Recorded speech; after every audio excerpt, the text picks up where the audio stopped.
द्रौपदी को इस राजसभा में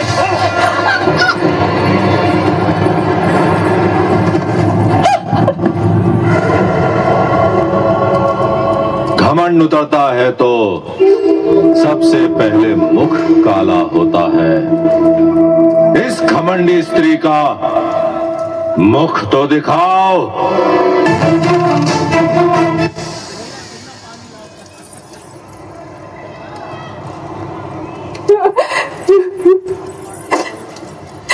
महाराज, हस्तिनापुर की राजसभा में ये किस प्रकार का व्यवहार हो रहा है? मैं कुरुवंश की कुलवधू हूँ, कुरु राष्ट्र की प्रतिष्ठा हूँ।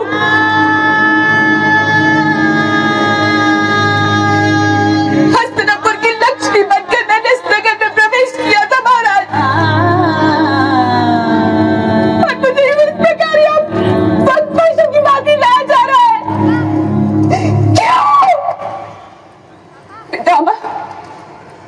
आपकी कीर्ति तो समग्र आर्यवर्त में है।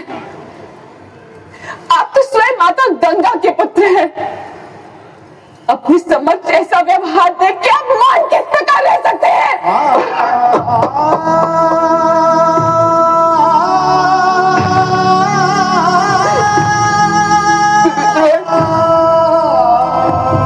आप तो यहाँ मेरे पिता के स्थान पर हैं। मेरे साथ ऐसा व्यवहार क्यों हो रहा है?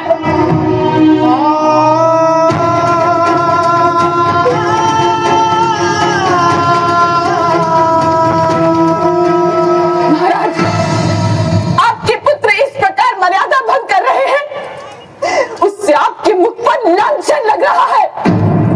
आप इन्हें रोकते क्यों नहीं? एक दासी को अपने स्वामी का आदेश मानना ही पड़ता है।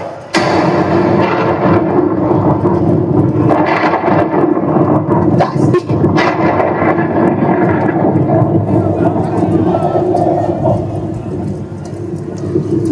दासी हूं मैं? इस प्रकार बन गई दासी?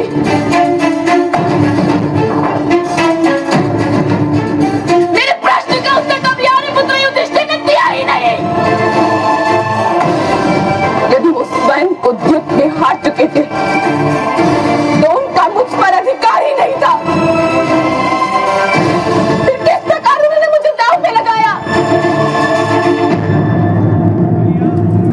मैं इस सारी सभा से प्रश्न करती हूँ, ये किस प्रकार का धर्म है?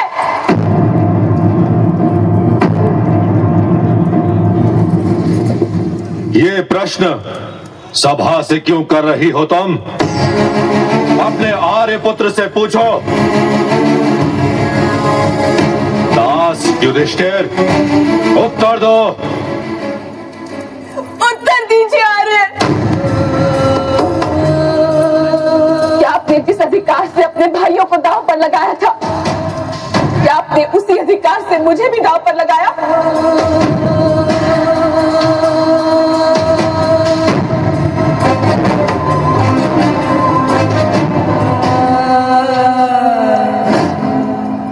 हाँ मंजरी,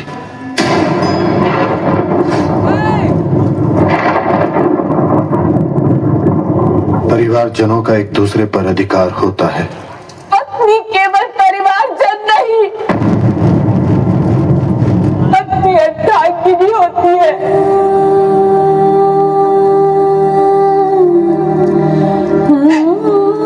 किसी व्यक्ति की मृत्यु पर उसके परिवार को दुख अवश्य होता है, किंतु विधवा तो केवल उसकी पत्नी होती है।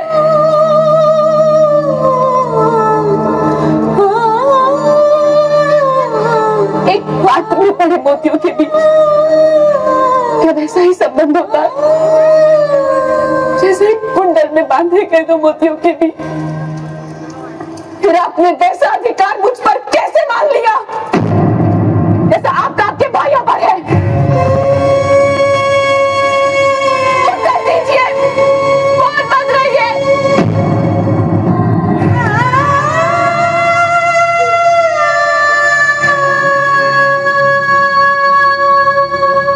महामंत्री विदुर, आपके राज्य में तो न्याय का शासन है। आप उत्तर दीजिए, क्या आपके राज्य में किसी व्यक्ति की संपत्ति पर उसके भाइयों का अधिकार माना गया है? यदि व्यक्ति अपने भाई को अधिकार देता है तो अधिकार माना गया है। पति की संपत्ति पर पत्नी को अधिकार तो समाज देता है, राज्य का न्याय वो अधिकार देता है। विवाह होते ही वो अधिकार उसे मिल जाता है। तो बताइए महामंत्री, जब आर्यपुत्र युधिष्ठिर ने अपनी सारी संपत्ति दांव पर लगाई तब मेरा भी अधिकार था उस पर। उन्होंने मेरी अनुमति क्यों नहीं ली? उत्तर दीजिए। दासी द्रौपदी,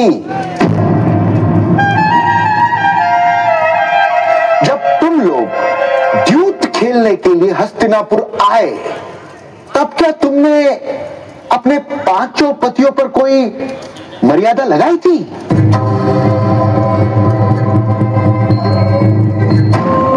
नहीं। तब तो तुमने अपने पति को अपनी सारी संपत्ति हारने का अधिकार स्वयं दे दिया।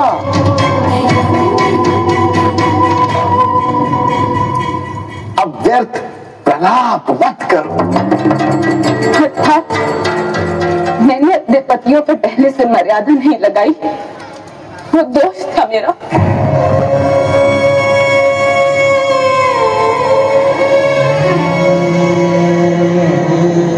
मैंने अपने पतियों पर विश्वास किया, वो अपराध था। दीजिए आर्यपुत्रों।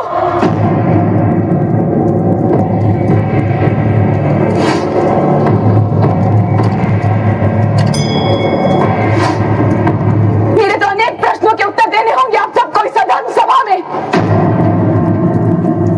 आर्यपुत्र अर्जुन, आप उत्तर दीजिए, क्या आर्यपुत्र युधिष्ठिर ने मुझे युद्ध में हारने से पहले आपसे अनुमति ली थी?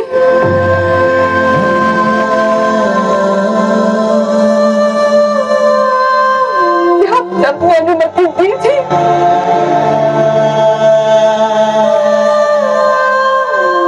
क्या आप सबने मिलकर मुझे संवादनी से यूं दासी बनाया है? उत्तर दीजिए। दुशासन, जिस प्रकार इसने इंद्रप्रस्थ की सभा में समग्र आर्यवर्त के सामने हमें निशस्त्र किया था, उसी प्रकार इसे इस सभा में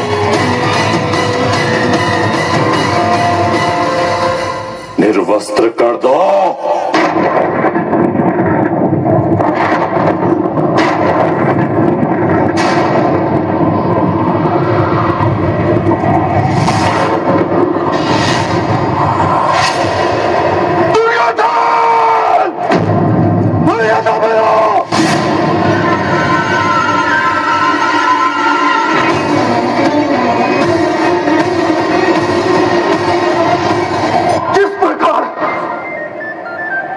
अंधकार में डूब गई है, उसी प्रकार सम्राट धृतराष्ट्र आपके जीवन को भी हम अंधकार से भर देंगे। गोविंद गोविंद गोविंद गोविंद।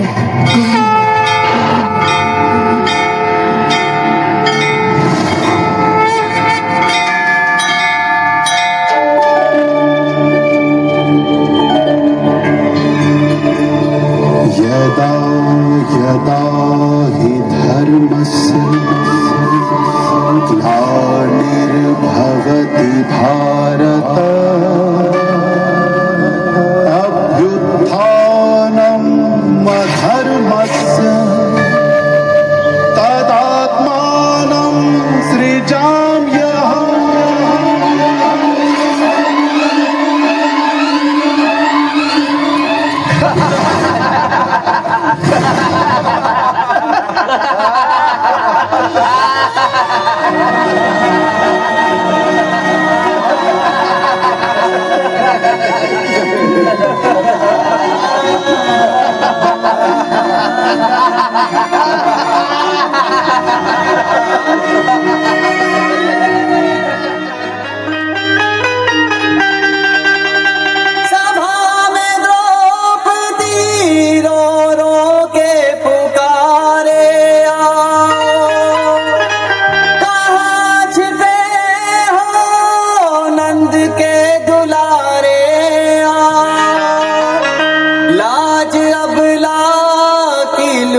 जा रही है मोहन भक्त वत्सल के सहारे आओ।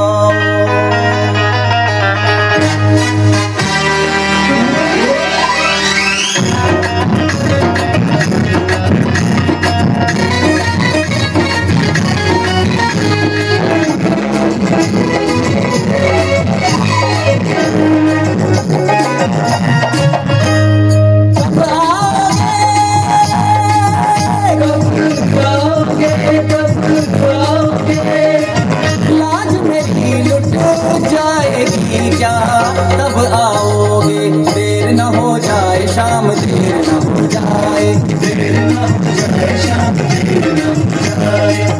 आ जा रे लाज मेरी न लुट जाए, देर न हो जाए शाम देर न हो जाए, देर न हो जाए शाम देर न हो जाए।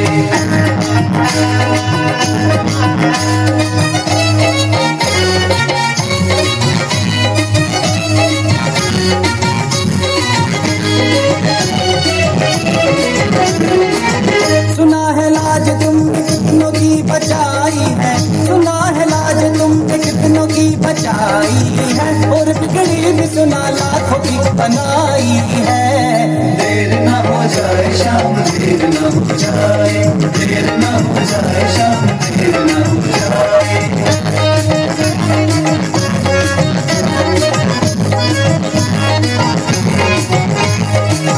के तेरे लाज गई तब क्या होगा फिर आने से, तब क्या होगा फिर आने से, जब खेती सो गई तो क्या होगा अमृत बरसाने से। देर न हो जाए शाम देर न हो जाए, देर न हो जाए शाम देर न हो जाए। आ जा रे लाज मेरी न लुट जाए, देर न हो जाए शाम देर न हो जाए, देर न हो जाए शाम देर न हो जाए।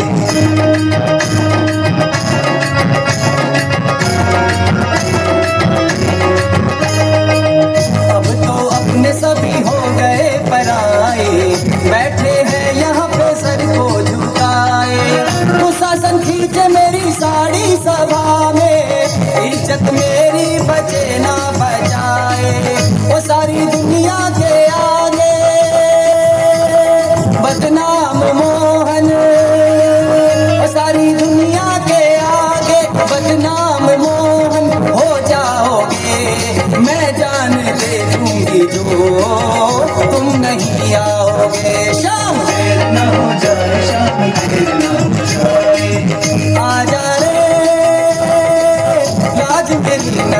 जाए, देर न हो जाए शाम, देर न हो जाए, देर न हो जाए शाम, देर न हो जाए।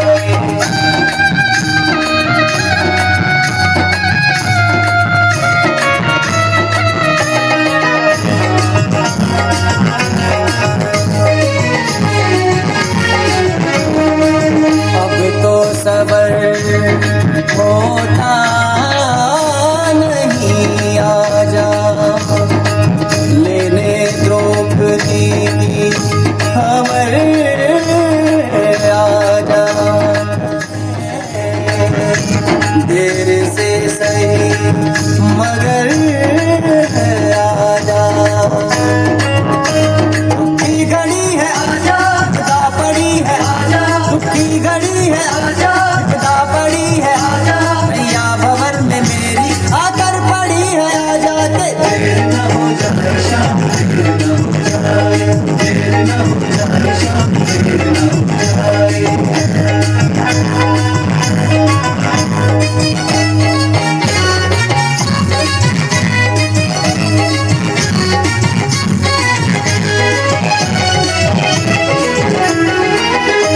गौओं की कसम है तुझे, ग्वालों की कसम है तुझे, ग्वालों की कसम है, राधा की कसम है तुझे, रुक्मणी की कसम है तुझे, रुक्मणी की कसम है, आजा के तेरे चाहने वालों की कसम है, देर न हो जाए शाम, देर न हो जाए, देर न हो जाए शाम, देर न हो जाए, आजा रे राज मेरी न लुट जाए, देर न हो जाए शाम, देर न हो जाए, देर न हो जाए शाम, देर न हो जाए।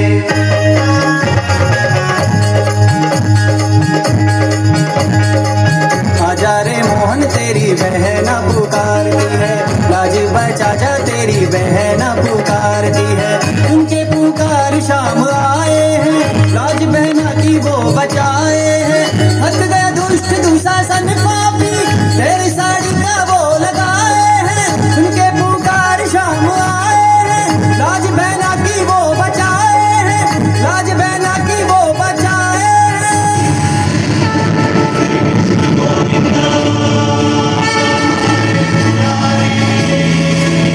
तेरा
आपके पुत्र स्वतंत्र होंगे? मौन रहो मेरे बच्चे, मौन रहो। बोलने दीजिए उसे गांधार राज। उसका घमंड बोल रहा है ये शब्द। तुम द्रौपदी को निर्वस्त्र करना चाहते थे ना दुर्योधन? अब देखो देखो अपनी सभा को। मुख में विष लेकर चलने वाले सर्प की त्वचा भी उसका त्याग कर देती है। जिसने ये अधर्म मौन रहकर देखा,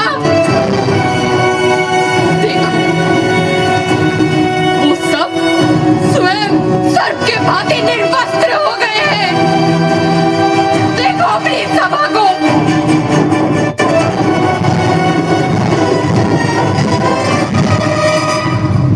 सुन लो पुत्र दुर्योधन, शीघ्र ही मैं द्वारिका जाकर कृष्ण की नारायणी सेना हस्तिनापुर के द्वार पर लाऊंगी और कृष्ण तथा बलराम से विनती करूंगी कि गुरु वंश को पराजित करे, मेरे पुत्रों को स्वतंत्र करे। किंतु आप में से किसी को मारे नहीं, क्योंकि मेरी पुत्र वधू के अपमान के प्रतिशोध का उत्तरदायित्व तो केवल मेरे पुत्रों का है। और ये कार्य केवल मेरे पुत्र ही करेंगे।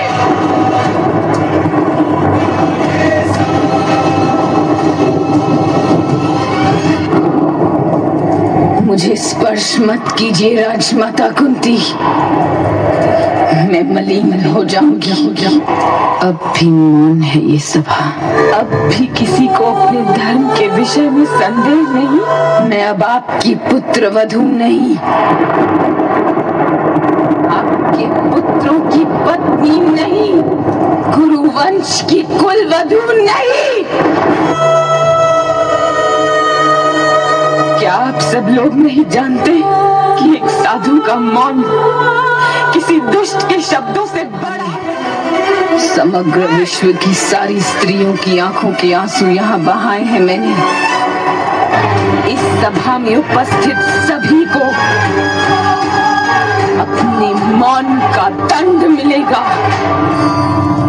ये श्राप है याज्ञसेनी द्रौपदी का। ये सारी की सारी सभा आज डूब जाएगी।